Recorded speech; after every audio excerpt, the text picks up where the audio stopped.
Group company হলে বড় বড় কোম্পানি আছে, তারা নিজেরাই ওয়ার্কশপ দিয়া বই আরিছে। এখন এই কাজটি আর বাইরে আসে না। ভিতরে রাখতে পারবে না হলে 1 কোটি টাকার পাখা বানায় রাখছি পিতলের, বেচতে পারি না।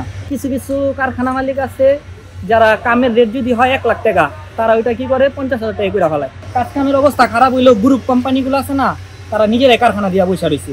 মানে সরকার যদি ব্যবস্থা নেয় যে কেউ একটা জাহাজ বানাইতে পারবে লিমিট মতো, কি 10টা 20টা, একটা গ্রুপ কোম্পানির জাহাজই থাকে 100-150, তাদের নিজেরই ওয়ার্কশপ। যেমন আগে আমরা গ্রুপ কোম্পানির কাজটি করতাম, এখন করতে পারি না।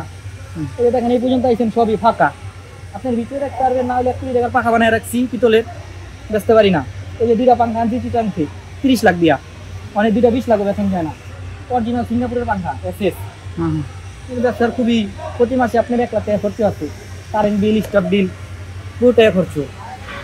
কেন এই অবস্থাটা কেন হয়েছে এখন? এই অবস্থা হইলো ওই যে গ্রুপ কোম্পানির জন্য। গ্রুপ কোম্পানি হলে বড় বড় কোম্পানি আছে, তারা নিজেরাই ওয়ার্কশপ দিয়া বই আরিছে। এখন এই কাজটি আর বাইরে আসে না। আর কিছু কিছু কারখানা মালিক আছে যারা কামের রেট যদি হয় 1 লাখ টাকা, তারা ওইটা কি করে 50,000 টাকা করে ফেলায়।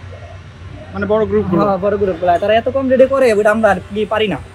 মানে আমরা করতে গেলে কি আমাদের স্টাফ খরচটা আর হয় না। সরকার যদি একটা বাজেট করে দেয় যে কেউ এই কটা জাহাজের বেশি করতে পারবো না, তাহলে আবার নতুন জাহাজগুলো যে টেন্ডারগুলো পাস হয়, এরকম কি কোনো নীতিমালা আছে? এরকম নীতি বলে যদি এই যে নতুন টেন্ডারটা পাস হয়, জাহাজগুলো হয়, তাহলে একটু কাজ কাম পাবো আর কি, আশা করা যায় আর কি।